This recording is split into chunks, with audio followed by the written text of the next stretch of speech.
Right. So talking about implementation musts, so really talking about prior approvals.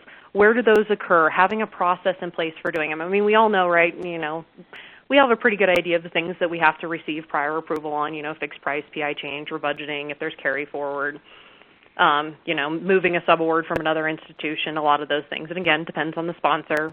Some of them don't care about these things. Some are very stringent about it.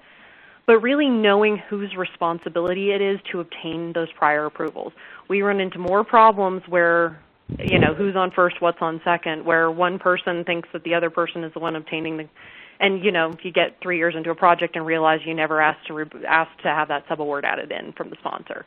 And again, the subawards are one of those few instances where it is never better to ask for forgiveness than permission. Permission is always the way to start. So making sure that you have a process in place that ensures that you're asking for everything you need up front. That's where we get into, again, correctly classifying the subrecipient. If you have to go back and ask for additional indirect costs because you incorrectly classified them as a subaward versus a services or consulting type of relationship, most of the time your sponsor is not going to give you the money. Now, if you correctly classify it up front, sure, most of the time you'll get what you need if it's done correctly on the front end. But on the back end, what they'll probably tell you is you're just going to have to find the money and rebudget within the funding that you already have. Another thing that's a must in the implementation, again, seems fairly tedious, but the required information, required agreement information, pre-formatted headers are an idea that we usually use, like in our long form, and obviously anybody who's used the FDP template knows where we have all that information that you're required to have under UG is already in the header, so you know to fill it out.